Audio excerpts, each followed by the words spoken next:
Hello नमस्कार प्यारे विद्यार्थियों, स्वागत करते हैं आप सभी का एनसीईटी कॉन्सेप्ट पर। अगर बच्चे आप एनसीईटी आईटीईपी 2026 का तैयारी कर रहे होंगे तो इस वीडियो को आप अंतिम समय तक जरूर देखिएगा।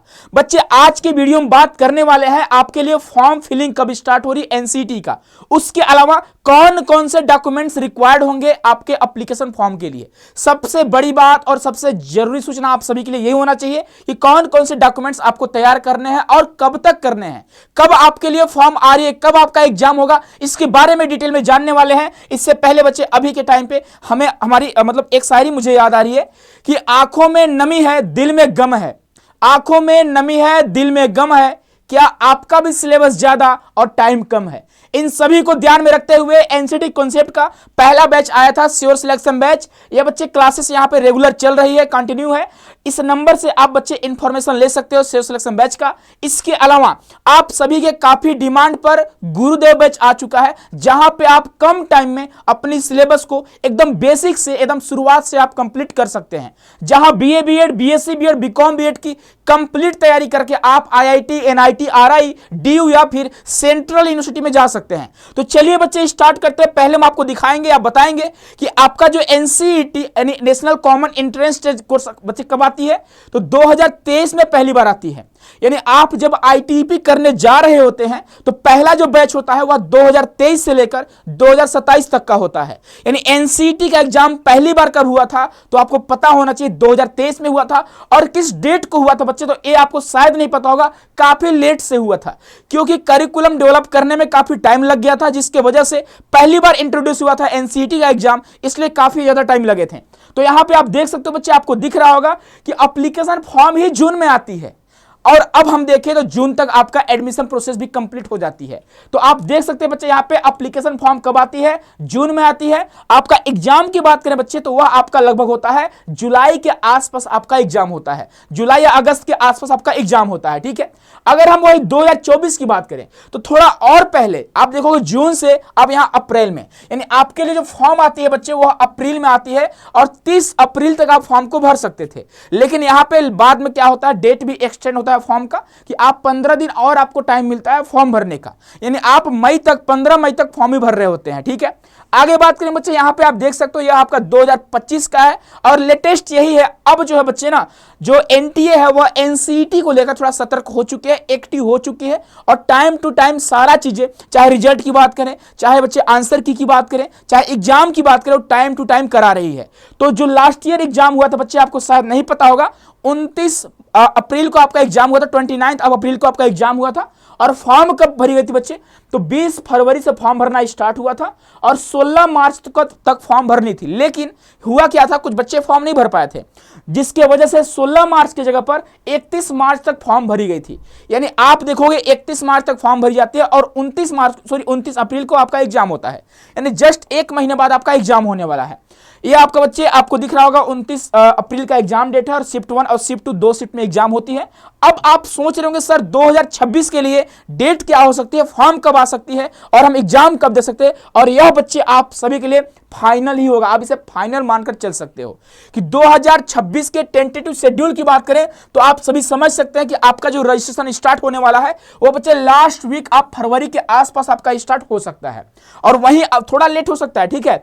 और वही बात करते बच्चे रजिस्ट्रेशन एंड कब होगा, तो लगभग एक महीने आपकी बच्चे यहां पे रजिस्ट्रेशन करी जाती है।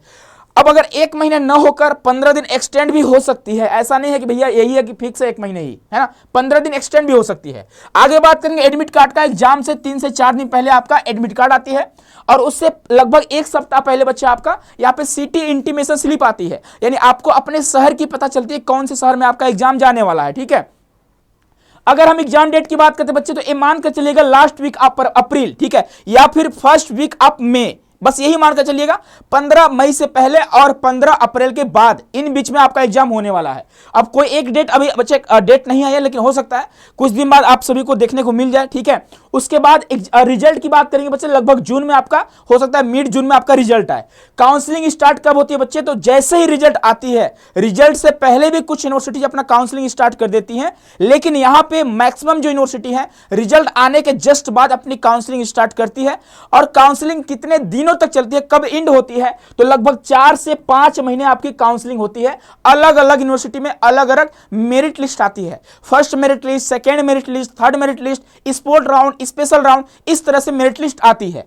आगे बात करेंगे बच्चे यहाँ पे कौन कौन से डॉक्यूमेंट, और सबसे जरूरी सूचना आप सभी के लिए है, आप सभी को अपने डॉक्यूमेंट्स को तैयार जरूर रखने होंगे, अन्यथा आप फॉर्म भी नहीं भर पाएंगे। इस बात का ध्यान रखेंगे। एग्जाम देने की बात छोड़ो, फॉर्म भी नहीं भर पाओगे आप। तो कौन कौन से डॉक्यूमेंट्स आपको अपने पास तैयार रखने होंगे? तो यह बच्चे जितने भी डॉक्यूमेंट्स आपको दिख रहे होंगे, यह काउंसलिंग के लिए है, रिजल्ट के बाद का। लेकिन एप्लीकेशन फॉर्म के लिए कौन कौन से डॉक्यूमेंट्स चाहिए तो आपको शायद नहीं पता होगा। आपका ईमेल आईडी आपका खुद का होना चाहिए, आपका मोबाइल नंबर होना चाहिए, आपका आधार कार्ड अपडेटेड होना चाहिए। ऐसा ना कि आपको पता चले कि 12th के मार्कशीट में या फिर 10th के मार्कशीट में डेट ऑफ बर्थ कुछ और है और आधार कार्ड में डेट ऑफ बर्थ कुछ और है। तो आधार का बच्चे आपका अपडेटेड होनी चाहिए, न्यू होनी चाहिए। आप करेक्शन करा लीजिएगा अगर बच्चे कुछ गलतियां होंगी तब, ठीक है। अगर कुछ रॉन्ग इंफॉर्मेशन होंगे तो आप उसको करेक्ट करा लीजिएगा। इस बात का ध्यान रखिए, क्योंकि आप बच्चे अपने मार्कशीट को चेंज नहीं करा सकते हो, टाइम काफी ज्यादा लगता है उसमें, लेकिन आधार कार्ड को आप अपडेट करा सकते हो। इस बात का ध्यान रखोगे। और आपके पास 10th और 12th का मार्कशीट होनी चाहिए। अगर आप 12th में अपियरिंग में हो तो कोई बात नहीं, उस टाइम पे बच्चे ये जो आपको जरूरत पड़ेगी काउंसलिंग के टाइम आपको जरूरत पड़ेगा 12th का मार्कशीट का, तो 10th का आपके पास होनी चाहिए।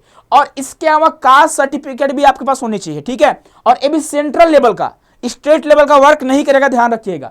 आगे है डोमिसाइल, अगर आप डोमिसाइल यूज कर रहे हो तो डोमिसाइल सर्टिफिकेट होनी चाहिए। माइग्रेशन सर्टिफिकेट आपके पास होगा। तो ये सारे उतना जरूरी नहीं, लेकिन हाँ आप लोग इसका बच्चे इकट्ठा कर लीजिएगा, इसका जुगाड़ कर लीजिएगा, है ना, इसकी व्यवस्था आप कर लीजिएगा। उसके अलावा जब आप बच्चे काउंसलिंग कराओगे तो वहां पे टीसी वगैरह, सीसी वगैरह आपको देना होता है, ये भी आपको देना होगा। तो इसको भी आप पहले से ही तैयार रखिएगा। और हाँ, इस बात का ध्यान रखिएगा, लेटेस्ट इनकम सर्टिफिकेट भी आपके पास होनी चाहिए, यानी आय प्रमाण पत्र भी आपके पास होनी चाहिए। पासपोर्ट साइज फोटो, ध्यान रखिएगा बच्चे, आप जब एप्लीकेशन फॉर्म भर रहे हो तो उस टाइम पे जो फोटो आप अपलोड करते हो एप्लीकेशन फॉर्म पे, उस फोटो आपका कम से कम 2-3 फोटो होनी चाहिए। क्योंकि जब आप एग्जाम देने जाते हो ना, उस टाइम पे आपको फोटो लेके जानी होती है। तो आप उस फोटो, वही फोटो लेके जाना जो आप एप्लीकेशन फॉर्म में दे रहे हो, ठीक है। उसके अलावा बच्चे आपका सिग्नेचर भाई कभी भी आप दे सकते हो। अब सुनो, जब काउंसलिंग कराओगे ना, ये सारी चीज आपको जरूरत है काउंसलिंग के टाइम पे। काउंसलिंग के टाइम पे मेडिकल सर्टिफिकेट, सीएमओ का सिग्नेचर होना चाहिए। Physical fitness for only IIT NIT में लगती है, वो भी तुरंत बन जाती है। अंडरटेकिंग फॉर्म क्या होता है? तो जैसे मान लीजिए कुछ डॉक्यूमेंट्स आपके पास नहीं है और आप अपने यूनिवर्सिटी वालों को बोल रहे हो कि हाँ सर मैं कुछ दिनों में या फिर 1 महीने में आपको अपना डॉक्यूमेंट्स जमा कर दूंगी, तो आपको अंडरटेकिंग फॉर्म देना होता है। वो मिल जाएगा आपको विश्वविद्यालय की यूनिवर्सिटी की वेबसाइट पर आपको मिल जाएंगे। और गैप सर्टिफिकेट भी आपको चाहिए होता है, जो कि तहसील से आपकी बन जाती है। आपसे पूछा जाता है कि आप 1 ईयर ड्रॉप क्यों लिए, क्या कर रहे थे, ये सारी चीजें पूछी जाती है। इसके अलावा application form, admit card, score card, ये आपको चाहिए कब? जब आप काउंसलिंग करा रहे होंगे। तो मुझे उम्मीद है बच्चे कि आप समझ चुके हैं कि फॉर्म भरने से पहले, एप्लीकेशन फॉर्म भरने से पहले कौन कौन से डॉक्यूमेंट्स चाहिए, और एप्लीकेशन फॉर्म भरने के बाद, रिजल्ट आने के बाद कौन कौन से डॉक्यूमेंट्स चाहिए। तो ये बच्चे आप सभी के लिए जरूरी सूचना था।